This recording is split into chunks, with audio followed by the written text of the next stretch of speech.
how do you run an interior design business in the world of AI? I know this is something that is on a lot of your minds, wondering how do I stay relevant and do I need to use AI? And what if I don't want to? What if all of these things are actually going to hurt my business rather than help my business?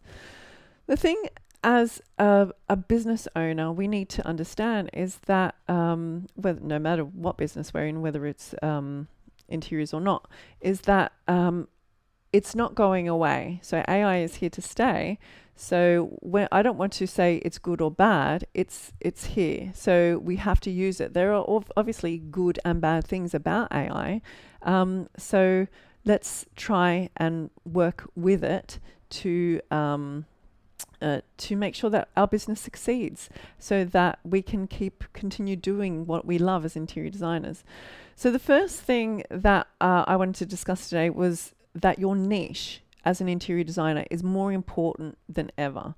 I've done a whole blog post on how to create your own niche in interior design, so have a look at that because it really breaks it down for you if you haven't done it already. But really, in the world of AI, you need to stand apart.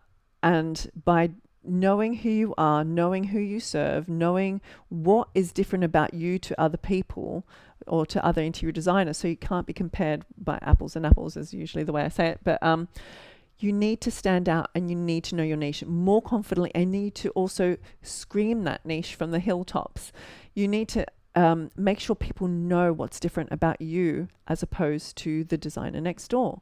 So this is more important than ever, because think about the way that the two main ways that people find an interior designer. It used to be people would get references. It used to be that people would search on Google interior designer in London and you would come up. That's not how people search anymore. They are inspired by something and then they can go and look into that person. So you need to be found, first of all. Secondly, now, instead of typing into Google, or even if they do, Google will give you the response. So the AI Google, will give you the response. So you need to be found by AI as well as Google. So thinking about how you get found is even more important these days, because it is still SEO. It is still bringing in your niche and making sure that for the right client, that is for your niche and who you work with, it's very clear that you're the only option for them. And so that in those searches, you always come up, whether it's AI, whether it's Google, whether it's social media, because now social media comes up obviously in searches. So the kind of content that you need to create as an interior designer to be found isn't just it is still blog content, and I think blog content is still very relevant, but obviously social media content, but the clarity around what it is you do needs to be consistent on your website copy, in your blog posts, if you do blog posts, which I always suggest that you do, in your social media, and on repeat. You can't just say it once and pin your post.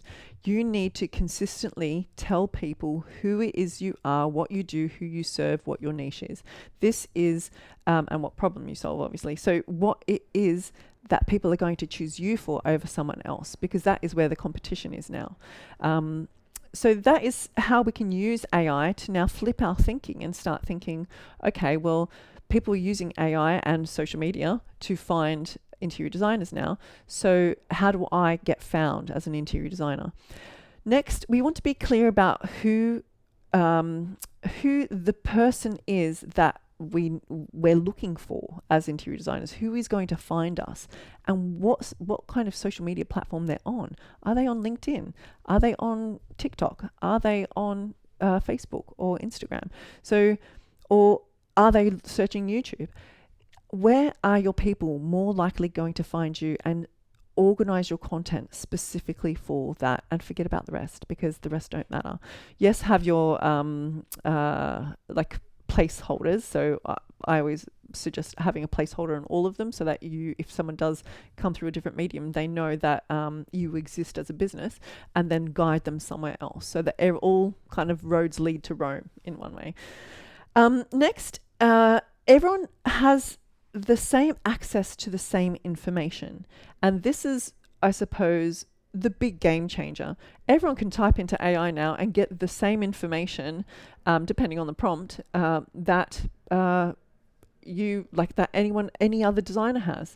So we all now have access to the same information, which never happened before in history, because there was always hidden information, and now obviously we're feeding information into AI daily, and so it's growing and growing, getting even smarter and smarter, and it's getting even more information. So that information is now available to everyone. So if you are somebody who is trying to present information, so for the biggest example I see is on social media, interior designers say, this is how to create a great living room by using the 60, 70, 80 rule or something. And then all of a sudden, you're regurgitating the same content that they could find for free on AI. So no one is going to see the value in the content that you're delivering. So you need to start thinking more intelligently about the content that you're putting out there. So is this something that anyone can find just by typing into AI, which most of the time it is? So you've now got to be different and start thinking about, well, hang on a second, I need to have a very specific angle with the information that I'm presenting, or the social media that I'm putting out there, so that people can find me.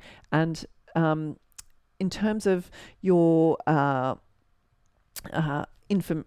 the information that you're putting out there, also think about that even if someone can search it, they might not actually be getting the right answer. So most of the time, AI can be right a lot of the time, but it's also very, very, very wrong a lot of the time. And this is where you can take advantage of it, in that sense that, well, if you type into ChatGPT and ask this, you're going to get this very generic answer, and then you can use this to your advantage. But also you can use use AI to kind of. Well, a lot of people get a false confidence from using the information from AI, and that can be a good thing, that could be a bad thing. And most of the time when you're trying to use it for social media, all of a sudden you're regurgitating the same information that someone else might be regurgitating because they've asked the same question. And like any robot, AI is lazy. It's just going to give you a pretty generic answer unless you start to train it into your voice and start training it. But again, there's the risk of, if you are starting to train it, all of your personal information and knowledge and branding goes into AI, which obviously can be used in other areas to train the intelligence model. So you need to know where you stand on this. You need to have an opinion, and then work that for yourself to stay relevant in the industry. I haven't even covered how we use AI in business, because that's a whole nother topic, a whole nother video. But if you want to learn about how to use AI in the modern world, if you want to still create a relevant business and not be afraid of what AI is, so get educated on the topic of AI, especially specific to interior design, especially specific to interior design business. Have a look at our mentorship program, because we do cover this. All of the topics that we cover in my mentorship program are relevant. They're up to date. We upgrade our course every single month as I'm working on it. Also because I'm constantly working in my own business. So as I work in my business, I can help interior designers understand the current kind of situation of business in the industry. And that is really refreshing, especially when you've studied a course that is probably well outdated and doesn't even cover AI. So have a look at our mentorship. If you're somebody who's changing into interiors or looking into trying to launch your career in interior design by working for yourself, our mentorship program will guide you step by step all the way.